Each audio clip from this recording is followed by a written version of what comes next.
100% कारवाईची मागणी करणार आहे. कारण आता इथे दारुडे लोक आम्हाला दिसले, ड्रग्ज घेणारे लोक आम्हाला दिसले, बेपरवाना म्हणजे अशा प्रकारे कुठलंही प्लॅटफॉर्म तिकीट नाही किंवा प्रवासाचं तिकीट नाही, असे लोक या ठिकाणी दिसले. या संदर्भामध्ये निग्लिजन्स ज्यांनी ज्यांनी केलं आहे त्यांच्यावर कारवाई व्हावी यासाठी मी आग्रही मागणी करणार आहे.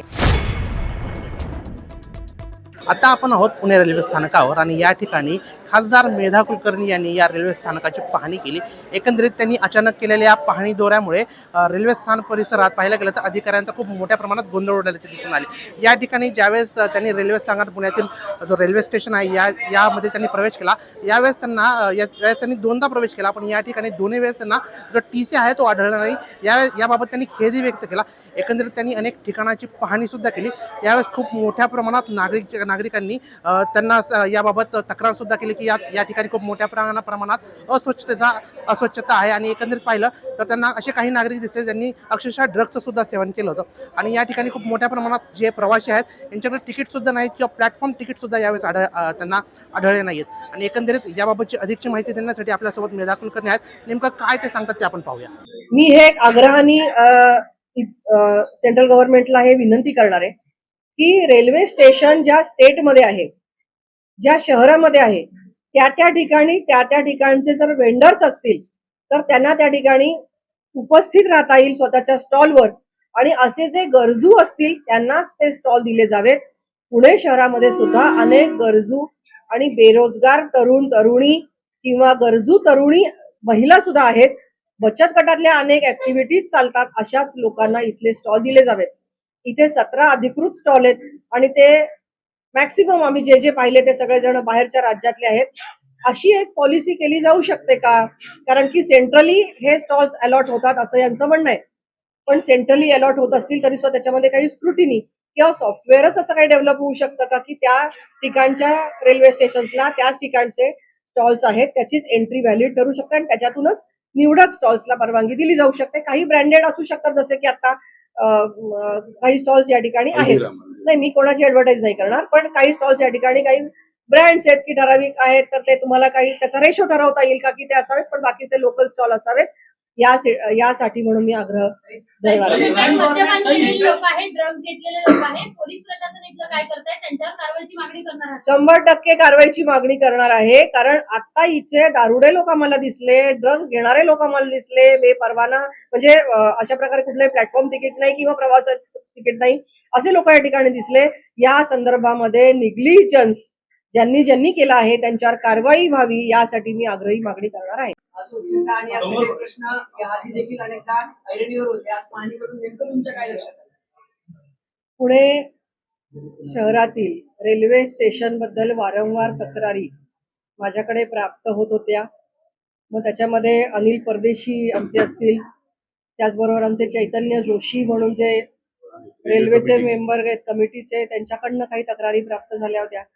या सगळ्या तक्रारी प्राप्त झाल्यानंतर एक दिवस अचानक या ठिकाणी साईट व्हिजिट करायची असं माझ्या डोक्यात होतं. त्यानुसार अधिवेशन संपल्यानंतर आणि दौरा संपल्यानंतर मी आज या ठिकाणी अचानकपणे उपस्थित झालेली आहे. थोडीशी कुणकुण तरी सुद्धा त्यांना मिळाली, पण या सगळ्या पाहणीनंतर अनेक त्रुटी पुणे रेल्वे स्टेशनशी संबंधित अनेक त्रुटी लक्षात आलेल्या आहेत. मी आता DRM यांना भेटायला जाणार आहे आणि DRM यांना भेटल्यानंतर खरं तर मी मागच्या 2 महिन्यांपूर्वी त्यांना एक तक्रार त्यांच्याकडे दाखल केलेली होती आणि त्यांना काही फोन नंबर सुद्धा दिले होते की काही व्यक्तींची तुम्ही पर्सनली भेट घेऊन या तक्रारींचं निवारण करा, तुमची भेटण्याची वेळ सुनिश्चित करा, जेणेकरून तक्रारदार जे असतील त्यांना ठराविक वेळेमध्ये आपलं प्रतिनिधित्व पुणे शहरातल्या प्रवाशांच्या माध्यमातून मांडता येईल. परंतु अशा प्रकारची कुठल्याही प्रकारची यंत्रणा ही या ठिकाणी डेव्हलप झालेली नाहीये. आज या ठिकाणी अचानकपणे दाखल झाले असता आणि पाहणी केली असता मोठ्या प्रमाणात सुरक्षेच्या त्रुटी जाणवलेल्या आहेत. खरं तर इथे 160 कॅमेरे बसवलेत. आता आम्ही कॅमेऱ्यांची पाहणी केली. कॅमेरे फंक्शनिंग कंडिशन मध्ये आहेत. परंतु ज्या वेळेला एखादी व्यक्ती आतमध्ये प्रवेश करते रेल्वे स्टेशनच्या आतमध्ये, जसं आपण एअरपोर्टच्या आतमध्ये प्रवेश करतो, आपल्याकडे एक तिकीट असतं. आपण प्रवास करणार आहोत याचं ते तिकीट पुरावा असतो आणि अशाच लोकांना प्रवेश दिला जातो. आणि जरी त्यांना सोडायला आलेल्यांपैकी काही जणांना हवं असेल तर आपल्याला पासपोर्टचं एक वेगळं एअरपोर्टचं एक वेगळं तिकीट मिळतं की ते काही काळासाठी व्हॅलिड. एखादी अवैध व्यक्ती त्या ठिकाणी येत असेल तर तिला अडवण्याची कुठली यंत्रणा आहे? त्याचबरोबर त्या ठिकाणी स्कॅनर लावलेले आहेत. पण स्कॅनर एक आहे आणि बाजूला एंट्री जर का फ्री एंट्री आहे तर लोक आपोआप त्या बाजूने येतात जिथे कुठल्याही प्रकारचा अडसर किंवा चेकिंग केलं जात नाही. सिक्युरिटी स्कॅनर जे आहेत तो असा एकच स्कॅनर त्या ठिकाणी आहे आणि दुसऱ्या ठिकाणी मोकळी जागा आहे. अनेक लोंढेच्या लोंढे त्या भागातून येतात. आतमध्ये सुद्धा आम्ही पाहणी केली असता अनेक दारुडे लोक आढळले, ड्रग्ज ऍडिक्ट आढळले, त्याच्या हातामध्ये ड्रगची पुडी किंवा काही गोष्ट होती ती आढळली. तो तिथे सांगतोय की मी इथे राहणारा नाहीये, त्यांनी व्यसन केलेलं आहे. अशी सगळी माणसं या ठिकाणी घडतायत. रेल्वे स्टेशनवर मोठ्या प्रमाणात दुर्घटना घडलेल्या आहेत. 3-4 वर्षाच्या बालिकेपासून युवतींपर्यंत अनेक महिलांवर अत्याचार इथे झालेले आहेत. चोऱ्यांची प्रकरणं लाखो प्रमाणात आहेत. असं असताना आणि आम्ही माहिती दिलेली असताना सुद्धा या ठिकाणी सिक्युरिटीची कोणत्या प्रकारची व्यवस्था का नाही याची पाहणी करायला आणि याचा पाहणी अहवाल आम्ही केंद्रीय मंत्र्यांकडे देणार आहोत. हे करण्यासाठी मी या ठिकाणी आलेली आहे. कारण आम्हाला स्पष्टपणे निर्देश आहेत केंद्राचे की प्रत्येक रेल्वे स्टेशन हे प्रवाशांची सुविधा आणि सुरक्षेच्या दृष्टिकोनातून अद्ययावत असायला पाहिजे आणि नसेल तर आम्हाला कळवा. या दृष्टिकोनातून आम्ही या ठिकाणी आता पाहणी केली. अस्वच्छतेचा मुद्दा असो, पाणी पुरवठ्याच्या सोयी असोत, या ठिकाणी जे स्टॉल्स आहेत ते स्टॉल वेगळ्या माणसांच्या नावावर आणि प्रत्यक्षात त्या ठिकाणी वेगळी व्यक्ती असे काही प्रकरण असू देत. फूड अँड लायसन्स ज्यांना दिलेलं आहे त्याचं सर्टिफिकेट ते एक्सपायर झालेल्या अनेक गोष्टी या ठिकाणी लक्षात आला. अशा विविध गोष्टी या तक्रारींच्या समक्ष पाहणी केल्यानंतर आता आम्ही भेट देणार आहोत अधिकाऱ्यांशी आणि मीटिंग घेणार आहोत आणि DRM ची मीटिंग घेणार आहोत आणि DRM च्या मीटिंग नंतर ज्या गोष्टी त्यांच्या चर्चेतून आम्हाला समाधानकारक आढळल्या नाहीत किंवा नजीकच्या काळामध्ये या ठिकाणी ही तक्रार तशीच राहिली असं लक्षात आलं तर नक्कीच वरपर्यंत त्यांची तक्रार केली जाईल. आता मोठ्या प्रमाणाच्या तक्रारी इथे पाठक साहेब आलेले आहेत, अन्य अधिकारी सुद्धा आहेत, इथे सिक्युरिटीचे अनेक पदाधिकारी व्यक्ती आहेत. खूप मोठ्या प्रमाणात निधीची तरतूद होऊन सुद्धा 400 कोटी दिलं कुठल्याही प्रकारची सिक्युरिटीची व्यवस्था, बॅगेज चेकिंगची व्यवस्था, कोणत्याही प्रकारची व्यवस्था इथे नीटपणे तपासली जात नाही. हे मला खेदपूर्वक सांगावंसं वाटतं. तुम्ही अख्ख्या प्लॅटफॉर्मची पाहणी केलेली आहे, लोकांना भेटला. एक पॉझिटिव्ह कोणती गोष्ट दिसली तुम्हाला की ती गोष्ट पॉझिटिव्ह वाटते? एक गोष्ट. CCTV कॅमेरासाठीचा निधी मिळालेला होता.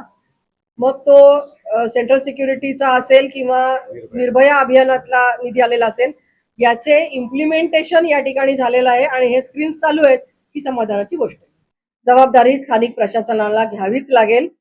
आता जो आवर्जून मी उल्लेख केला की दारुडे लोक या ठिकाणी आहेत, ड्रग्ज घेणारे लोक या ठिकाणी आहेत, भिकारी या ठिकाणी झोपलेले आहेत आणि जर कुठली दुर्घटना घडली, एखाद्या महिलेसंदर्भात असेल किंवा अन्य कोणाही संदर्भात असेल, अशी एखादी घटना घडली तर नक्कीच स्थानिक प्रशासन यासाठी जबाबदार आहे. रेल्वे प्रशासन या ठिकाणचं जे स्थानिक आहे यांना रिस्पॉन्सिबल ठरलं पाहिजे आणि म्हणूनच त्यांच्याविषयीची लेखी तक्रार मी माननीय रेल्वे मंत्री यांच्याकडे करणार आहे. पाहणी केली पण बाहेर पण बाहेरचा जो रोडच्या तिथे पण तसेच प्रॉब्लेम आहेत. पार्किंगचा सगळ्यात मोठा इश्यू आहे. पार्किंग अलोकेट ज्यावेळेस झाली ना त्यावेळेस किती अडचणी आल्या हे सगळं तुम्ही पाहिलं होतं.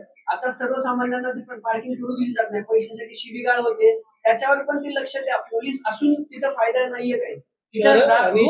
सगळ्यात महाग पार्किंग पोलीस स्टेशनची आहे, तासाला 100-150 रुपये घेतले जातात. या सगळ्या तक्रारी लेखी स्वरूपात आधीच DRM यांच्याकडे गेलेल्या आहेत. पार्किंगच्या सुविधा असतील, आता इथे TC सुद्धा उपस्थित नव्हता. आम्ही दोन्ही गेटनी एकदा प्रवेश केला. दोन्ही गेटवर कुठेही TC नाहीये. म्हणजे कोणी आओ जाओ घर तुम्हारा, कोणीही इथे या, कोणी बसा, कोणी विदाऊट तिकीट बसा, काही करा आणि मग एखादी घटना घडल्यानंतर कोण जबाबदार आहे? त्यामुळे या सगळ्या गोष्टींची गंभीर दखल आम्ही घेतलेली आहे आणि म्हणूनच आवर्जून मी या ठिकाणी आले. मला माहिती तुम्ही हा प्रश्न विचारणार, पण तरी मी आवर्जून या ठिकाणी आले आणि हा रिपोर्ट मला माननीय रेल्वे मंत्र्यांपर्यंत पोहोचवावाच लागेल, जेणेकरून आमच्या केंद्र सरकारचा जो अजेंडा आहे की सर्वात चांगली सुविधा आणि सुरक्षा ही रेल्वे प्रवाशांना मिळावी यासाठीचा जो त्यांचा प्रयत्न आहे तो जास्तीत जास्त लोकांपर्यंत बेनिफिशियल त्याचा व्हावा, बेनिफिट पोचावा यासाठी आम्ही या ठिकाणचं रेल्वे प्रशासन, मी मगाशी सांगितलेलं हे उत्तर मी पुनरावृत्ती करते याची, की या ठिकाणचे रेल्वेचे जे अधिकारी आहेत ते या निग्लिजन्स बद्दल, या बेपर्वाई बद्दल जबाबदार आहेत. पोलीस प्रशासन आणि सिक्युरिटीचे सगळे अधिकारी यांची सगळ्यांची मी लिस्ट वरपर्यंत देणार आहे. दुर्दैव वाटत नाही का सत्ताधारी पक्षाच्या महिला खासदार येतात, त्यांना ही सगळी अवस्था जाणवते, त्या खासदार इथं आल्यावर स्वच्छता सुरू होते, हे दुर्दैवाचं जाणवत नाही का? रोज प्रवाशांचे काय हाल होत असतील हे जाणवत नाही. जाणवतं म्हणूनच आले ना. रेल्वे मंत्र्यांकडून मोठ्या प्रमाणात निधी दिला जातो, तुम्हाला व्हिजिट करायला लावलाय, प्रवाशांना सोयी सुविधा भेटाव्यात यासाठी रेल्वे मंत्री स्वतः प्रयत्न करतात, मात्र इथलं जे प्रशासन आहे ते निर्डावलेलं आहे. आता कुठेतरी कुऱ्हाड चालवायची वेळ आली असं वाटतंय की कारवाई झाल्याशिवाय याची सुधारणी होणार नाही असं तुम्हाला आणि वाटतं? कठोर कारवाई कोणती नेमकी व्हावी? कठोर कारवाई व्हावी आणि सुरक्षा सुविधेमधल्या ज्या काही त्रुटी असतील त्या लवकरात लवकर दुरुस्त कराव्या. प्रामुख्याने सुरक्षा ही तर अगदी ऐरणीवरची गोष्ट आहे. आपण बघतोय की अनेक महिला, युवती आज महाराष्ट्रातलं मुलींचं लापता होण्याचं प्रमाण असेल, मुलांचं किडनॅपिंगचं प्रमाण असेल, या सगळ्यालाच म्हणजे त्याला जर का पायबंद घालायचा असेल तर ही प्रवासाची जी साधनं आहेत, मास कम्युनिकेशनची साधनं आहेत, इथे सिक्युरिटी मोठ्या प्रमाणात वाढली पाहिजे. या संदर्भातला मी 0 आवर सुद्धा उपस्थित केला होता की प्रत्येक व्यक्ती जी तिकीट घेते, एका व्यक्तीबरोबर दुसऱ्या व्यक्तीचं तिकीट असेल, दोघांची सिक्युरिटी म्हणजे दोघांच्या तपासल्या जाव्यात की एक व्यक्ती दुसऱ्या व्यक्तीला जर घेऊन जात असेल. अनेक गोष्टी आपल्याला दिसतात की अपहरण होत आहे, लव्ह जिहादच्या केसेस होत आहेत, अनेक घटना घडतायत, लहान मुलांच्या अपहरणाच्या घटना घडतायत. आता सुद्धा 2 लहान मुलं आम्ही तिथे पाहिली की त्यांची आई, म्हणजे हा पुरावा काय की घेऊन आलेली व्यक्ती कोण आहे हे कसं कळणार? जर ती विदाऊट परवानगी आत येते तर ती मुलं कोण आहेत? ती झोपलेली व्यक्ती कोण आहे? ही आता तिची सख्खी आई असू शकेल, परंतु एखाद्या व्यक्तीला गुंगीचं औषध देऊन लहान मुलांना झोपून प्रवास करून घेऊन गेले तर त्याला जबाबदार कोण? आणि म्हणून या सगळ्या गोष्टी या अत्यंत तातडीने दुरुस्त करण्याच्या गोष्टी आहेत आणि आजपर्यंत दुर्लक्ष केलेल्या व्यक्ती इथल्या स्थानिक प्रशासनातल्या नक्कीच जबाबदार आहेत. काही तुम्ही शेवटचा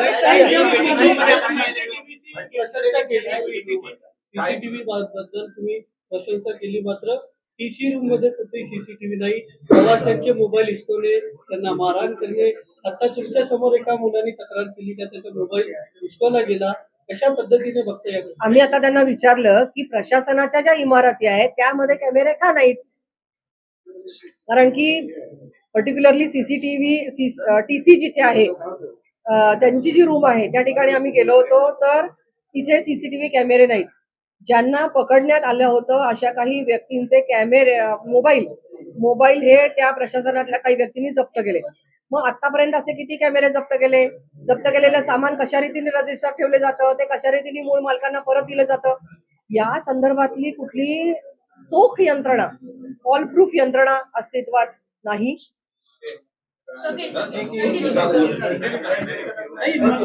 महत्वाचा प्रश्न असा आहे, 1 मिनिट, लाईट कसे गेलेत? जनरेटर पण नाही. शेवटचा महत्वाचा प्रश्न, मोबाईल होईल ना, महत्वाचा माझा बाकीचा प्रश्न ताई, गर्दुल्यांना भेटला, प्रश्न विचारून ठेवा, लाईट आल्यावर उत्तर देते. मी गर्दुल्यांना भेटला खाली, त्यांच्याकडे नशेचे पदार्थ, नशेचे पदार्थ अगदी ड्रग्ज सापडले काही लोकांना तुम्ही खाली भेटला, नशेचे पदार्थ त्यांनी सेवन केले होते, तुम्ही म्हणताय की ड्रग्ज पण या ठिकाणी असतात. मग जर मोठं रॅकेट उघड होऊ शकतं का ड्रग्जचं, की याचा जर व्यवस्थित आणि सखोल तपास केला, आमच्या ड्रग्जची या स्टेशनवरून देवाणघेवाण होण्याची मोठं रॅकेट शक्यता असू कुठली? शकतं का? कारण की आमच्या पाहणीमध्ये आम्ही त्याची ट्रायल पण घेतली. आमच्या पाहणीमध्ये असं निदर्शनास आलंय की ज्या वेळेला सामान आत येतं तेव्हा त्या सामानाचं चेकअप होतं, चेकिंग होतं, परंतु म्हणजे बाहेरून रेल्वे स्टेशनमध्ये येणाऱ्याचं सामानाचं चेकिंग होतंय. मोठं सामान असेल तर, छोट्या सामानाचं होत नाही. छोट्या सामानातून जर का ड्रग्ज आणले तर कसं कळणार? हे एक. दुसरं, रेल्वेमधून उतरणारी व्यक्ती जी रेल्वे स्टेशन मध्ये आत उतरून शहरात शिरेल त्यांचं कुठेही चेकिंग करण्याची व्यवस्था नाही. आउटगेटला चेकिंगची व्यवस्था नाही. त्यामुळे बाहेरच्या राज्यांमधून, अन्य ठिकाणाहून जे प्रवासी येत आहेत त्यांचं चेकिंग कोण करणार? त्यांच्या सामानाचं चेकिंग कोण करणार? त्यांच्यामधून काही अवैध गोष्टी आल्या, प्रवाशांबरोबर जर काही ह्युमन ट्रॅफिकिंग झालं त्याची तपासणी कोण करणार? इथे सुद्धा मला त्रुटी आढळून आलेली हे आहे. खरं तर गंभीर आहे. पुण्यासारख्या एवढ्या मोठ्या रेल्वे स्टेशनवर हे सगळं आढळत असेल तर छोट्या रेल्वे स्टेशनचा प्रश्न नाही. याला खरं की अनेक वर्षापासून जेवढा निधी दिला जातो, जेवढं पोलीस असतील किंवा या ठिकाणी स्थानिक यंत्रणा असेल, हे सगळं होत असताना आता हे सगळं पाहिलं जातंय. याच्या पुढे तर हे सगळं होईल का असं वाटतंय का? नक्की आम्ही फॉलोअप घ्याल का? म्हणजे दर महिन्याला अशी पाहणी करून ते झालंय, नाही आम्ही झालंय? आम्ही त्याचा फॉलोअप घेणार आहोत. आम्ही वरपर्यंत ही तक्रार देणार आहोत. आता ही लास्ट वॉर्निंग DRM यांना असणार आहे की त्यांनी त्वरित दिलेल्या मुदतीमध्ये, म्हणजे आता त्यांची मीटिंग आमची व्हायची आहे, तुम्ही त्याच्या आधीच मला वाईट द्यायला सांगितलं म्हणून, पण आता मी तिथेच चालली आहे. त्यांच्या मीटिंगमध्ये ते किती दिवसात पूर्ण करण्याची हमी देत आहेत त्यानुसार आम्ही वाट बघू, अन्यथा वरपर्यंत त्याची तक्रार आणि मग वरून फटका बसेल. काही नाव बदलायचं चर्चा सुरू होती पुणे रेल्वे स्टेशनचं, ते कुठपर्यंत आहे? आता त्या विषयावर जर बोलले तर तोच विषय चालेल.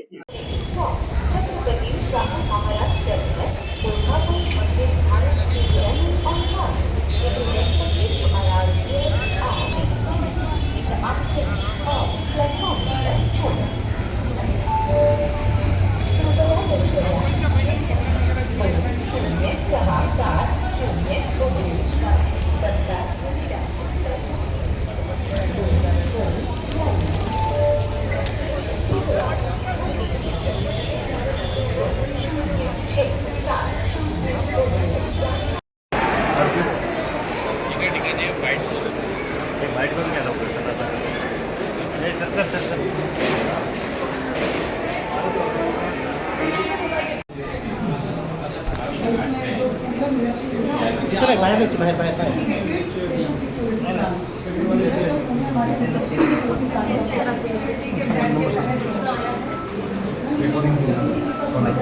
सर मला पुढे जातो.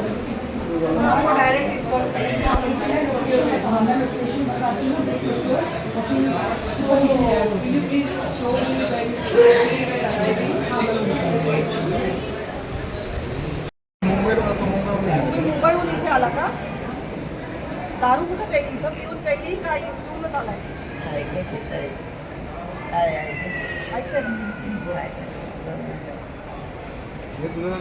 देवाला सगळे काय आपण डान्सर आहे, डान्सर आहे, डान्सर हा. तर मी काय म्हणतो ऐका की दिखाओ मैं घंटा ना 1 घंटे पहले का दिखाओ। हाँ 1 घंटा पहले का। एक आधा घंटा पहिले होगा, आधा घंटा साढ़े 11 सवा 11 फाटक की इसके अंदर आपका टीसी रूम नहीं कैच हो रहा है। नहीं ये सिर्फ ये इनसाइड नहीं है, ये वाले जो कैमरे हैं जो सिक्योरिटी में मिलते हैं हम लोगों को परमिशन के लिए, वैसे पब्लिक हमारी पैसेंजर सिक्योरिटी के लिए एडमिनिस्ट्रेटिव बिल्डिंग से कैमरे हैं वो लगेंगे। मैडम पर एक बात बताइए,